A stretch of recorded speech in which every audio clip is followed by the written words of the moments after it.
happy birthday to the woman who sings my theme song, Fergie. Today, Fergie is 44 and doing it. Also, happy birthday, well, happy 49th birthday to Mariah Carey. You know, Mariah doesn't celebrate birthdays, she celebrates anniversaries. Another woman in denial of getting older. Mariah, you look great. Look, she says that she's eternally 12.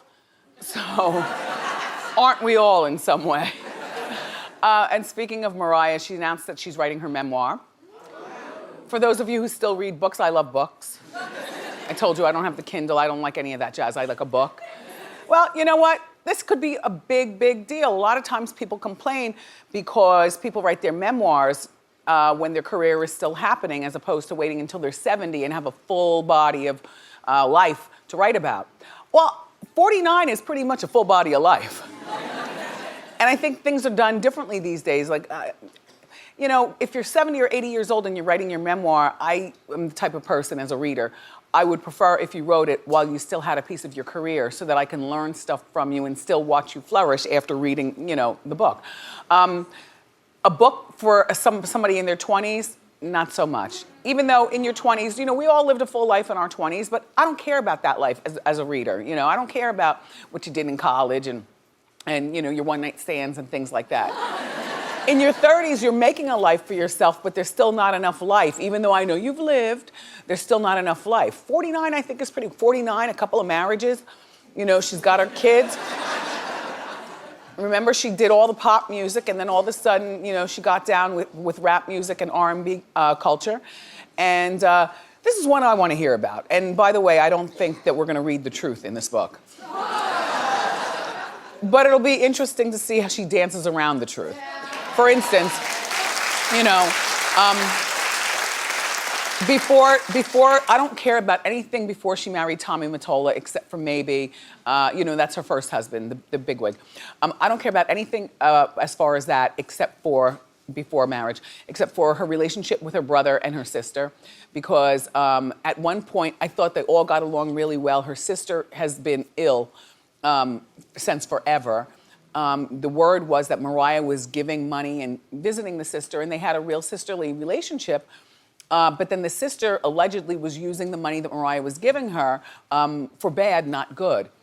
And Mariah allegedly had to end up pulling back and not giving her money anymore, because if somebody doesn't want to help themselves and you're still giving them money, it's doing nothing but feeding the bad. And Mariah's mother, the opera singer, she too feels helpless. Like, what do you do for somebody who doesn't want to help themselves?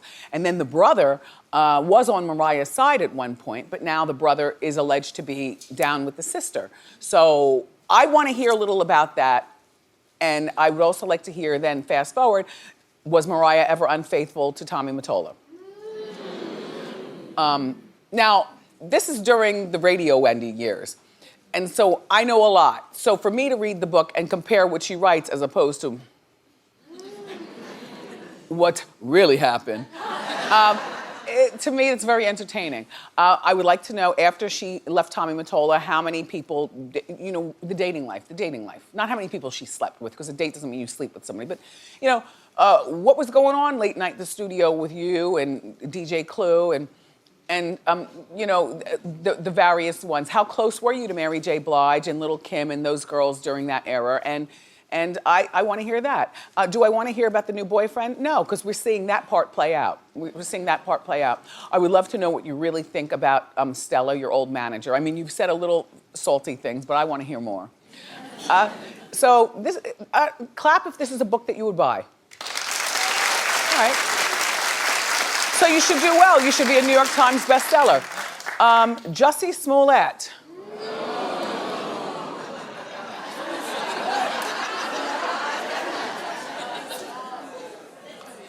Well, he's a free man. So, you know.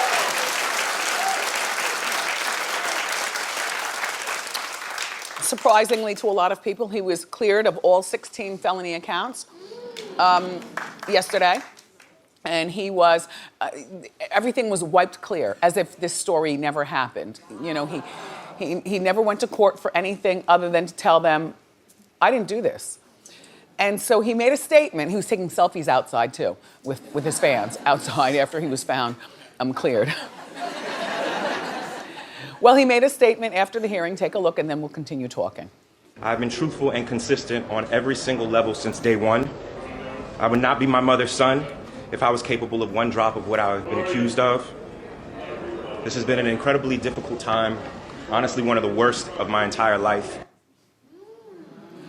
I'll tell you what, he's the luckiest man in the world for not going to jail. And the FBI is still investigating. Rahm Emanuel, the mayor of Chicago, is absolutely livid. I liked his speech, by the way. And of course, the chief of police is absolutely livid as well. I liked his speech too. So what to say? I mean, they were furious. Take a look. Do I think justice was served? No. I think this city is still owed an apology.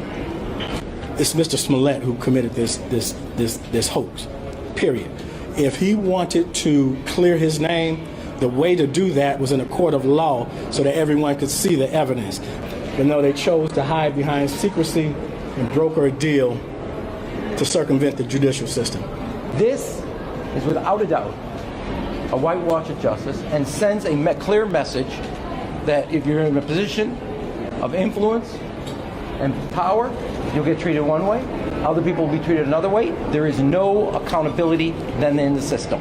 It is wrong, full stop. I could look at Rahm Emanuel all day. You know what I mean?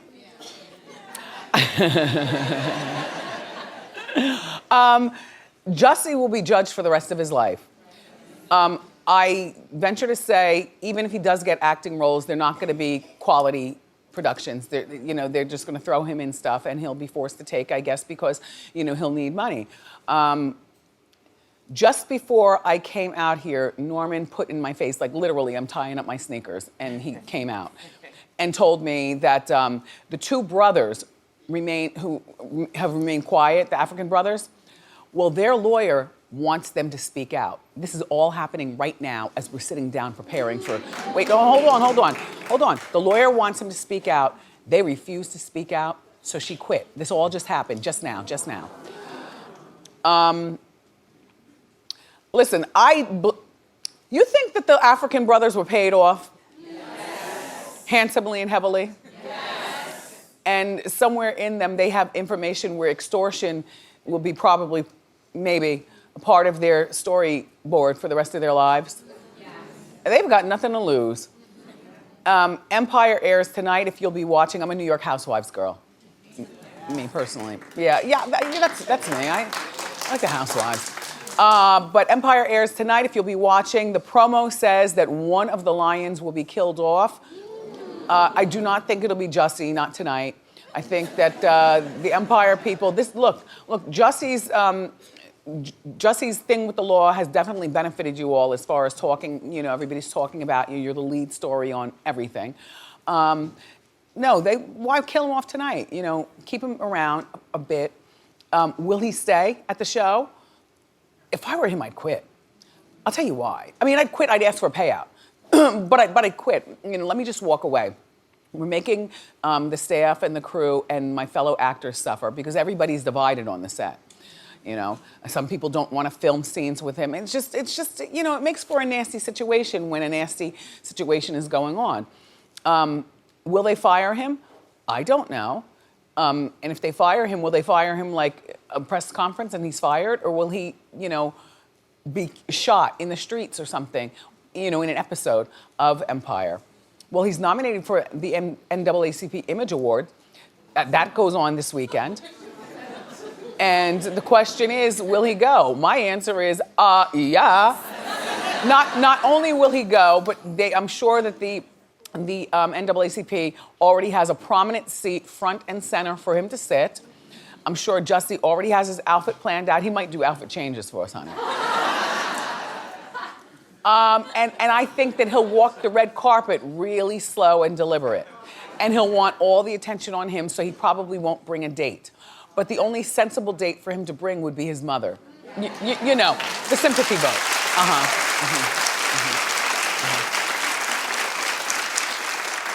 Well, Jussie, I would wish you good luck, but it looks like luck is on your side. Congratulations. Ordering crafts. So Ariana Grande has new rules for everybody. Pay attention, listen up. Pay attention, listen up. So her new photo policy is she's on the Sweetener tour, right? And she's boycotting the media.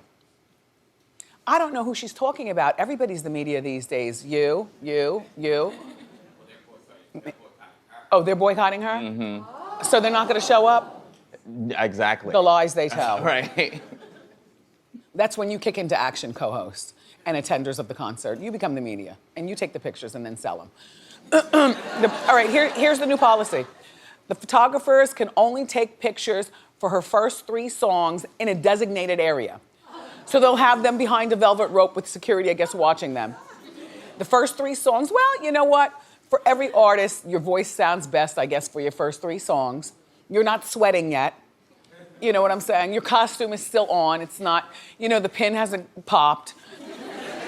Her ponytail hasn't slid back. Whatever. They must get Ariana's approval to use the photos. So you can't just take them. You have to take them and then submit them. And I guess that's when they'll Photoshop them or whatever and, you know, make them perfect according to her standards. And the pictures can only be a part of news stories. Everything is a news story these days dealing with pop culture. Jussie is leading every channel today. You know what I mean? Hot Topics, for a lot of people I know, is the only news that they watch.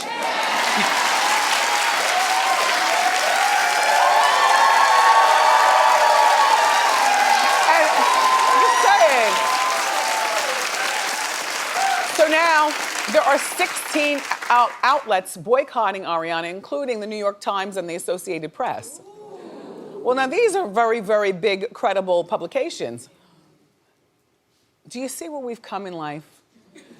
Back in my day when I was on radio, the Associated Press wouldn't have cared about Ariana Grande. And the New York Times was highbrow back then. Ariana, this is not going to work, and the reason, but she'll be able to get away with it, and I'm going to tell you why. Because you, her fans, you know, you've lifted her up to such a height that she feels as though anything that she says, you are hypnotized. You are. You're hypnotized into going along with it, and the other people that I blame for her being able to get away with this behavior are the people around her. You know, her team. There's got to be somebody on her team that doesn't just let everything fly, or her mother. And her mother might not be employed by her, but your mother is your mother. And if you respect your mother, or if you're blessed enough to have a mother, when your mother tells you you were acting out of order, you really do sit down and listen to it. And then you cry, and then you say, Mom, you're right. She's had a rough year, though. You know, the Pete Davidson breakup, the death of her ex-boyfriend before that, and, you know, just a whole lot of stuff. There's a lot of pressure on this girl that likes to be carried around by her security. There are two things, though, that are not warranted because she doesn't need them. She is so beautiful. I've never seen a bad picture of her, ever. And she is so talented vocally that even when she gets to her 20th song in her concert, that voice still sounds better than most girls out here. So she really doesn't have to do that. And then her Grande fans are complaining, wow, really? You go against your queen? This is a shocker and perhaps a first. They're going against her because she's charging up to, $75 and more for the concert paraphernalia. Would you look at this crap? I mean, stuff. Thank you next for $75. Excuse me, I do believe I see a blueberry stain or whatever that blue is. Let's see the other shirts. What is that? Now, now down at the bottom though, it says that it's the Sweetener tour. Would you pay, clap, $75? Okay, one person. One person. Clap if you're going to the concert or if you go. See? Then you're my people. Because if you really love her, then you'd pay, you know, the fortune and get your money together and you'd go to the concert. But if you don't like the t-shirts and paraphernalia, if it's too expensive for you, you don't like the way they look, then just don't buy them. I mean, you can go to the trim shop and make paraphernalia and go. People do it all the time. People have done it here at Wendy. I'm like, hey, where'd you get that? They said, we were up all night making it just to come here and say like Wendy on the front, whatever. I love that. I love that.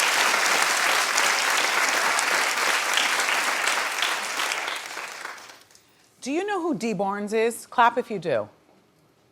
Oh. It's okay. It's okay. Do you recognize her? Yes. Well, no, that's not Robin Quivers. She kind of looks like Robin to me. Anyway, hi, Rob. Okay, Dee Barnes, everybody, is a legendary, and she's legend because of the story that surrounds her, not because of her body of work. She's a legendary hip-hop journalist.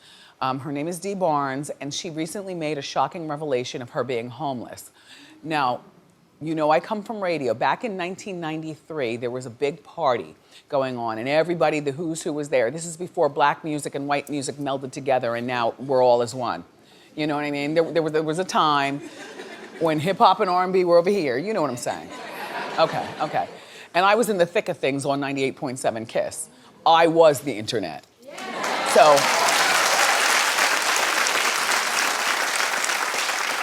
Dee had this very popular show called Pump It Up. Pump It Up was a show geared towards the exposure of urban artists, and it was strictly an urban thing. In 1993, she sued Dr. Dre for $22 million after he assaulted her because he didn't like her interview with him. Okay, the assault happened very publicly at a big giant party going on, at a big giant situation. Everybody was there. People were standing around watching Dre pummel this girl. And I was on the radio just a flapping and a yapping. Well, after this happened, and this is before Dr. Dre was super rich, but he was surrounded by rich people like Jerry Heller and Eazy-E, and you know, they were the bosses of Dre at that particular time. Dee ended up settling out of court. A couple of people in my Hot Topics meeting said, well, that was before Dre had money. She couldn't have gotten much money, you know? And I said, no, I'm sure that somebody that he knew, because Dre is, of course, the genius behind all the production. Nothing moved at Aftermath and whatnot without Dre stamping on it. So she's homeless now. She's about to be homeless, I'm sorry. She put this on social media that she's being evicted from her apartment. She's in a really bad way. I don't know whether she's married or whether she has children or not, or whether she's just going in alone. She's now in her 40s. So this is a tough road. She has a GoFundMe page. Now, I'm not asking you to donate, but if you see it in your heart and you have a few extra dollars, I do believe what Dee is saying. Maybe I believe it because she's a woman, you know, a woman who was on her way to being what could have been a great journalist, and she could have survived even in these times right now. I didn't know her, but I knew of her. I don't think I ever even met Dee Barnes, but, you know, we were all in the thick of things together at that particular time. So she got this GoFundMe page, but she was only asking for $5,000. Now I say only because that's a very specific amount. You know, $5,000, that's not even first, last, and security. You know, $5,000, it would seem to me if you're gonna have a GoFundMe page that you would not put an amount on it. Once you say you're about to be homeless and if people know who you are, then you just start donating. But she's already up to $13,000. Yeah. It's got to be very humiliating. You really have to put your pride aside to make this such a public announcement. You know, GoFundMe page. You know, Dee, I have never met you. I would love to have you here to be a real life hot topic. And then you come out and you talk, and we don't have much money here at Wendy, but I think that I can scrape something together for your GoFundMe page as well. And try as I might, I can't remember the content of the interview, which did end up getting published. By the way, this is another story that's being covered by the New York Times. Just saying, Times. What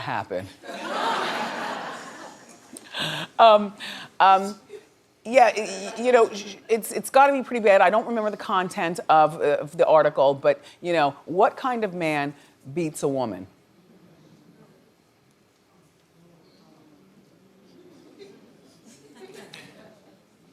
And what kind of men stand around and see this happen and not break it up? And the party just continued. They got Dee out of there and everybody continued their boogie down.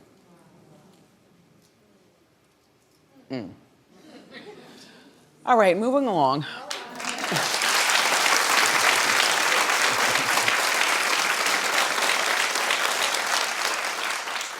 The trailer for Martha Stewart and Snoop's cooking show is out. I know, I love it too. That's some good TV. It's good TV, it's fun, you know what I mean? So Martha and Snoop, they got this show. If you haven't watched it, you are missing some easy fun. Even if you don't cook, just watching them cook. All right, anyway, take a look at this.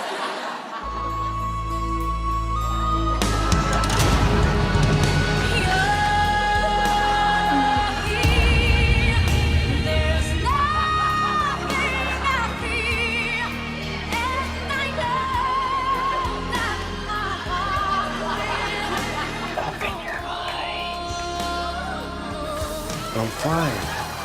Martha, I'm fine.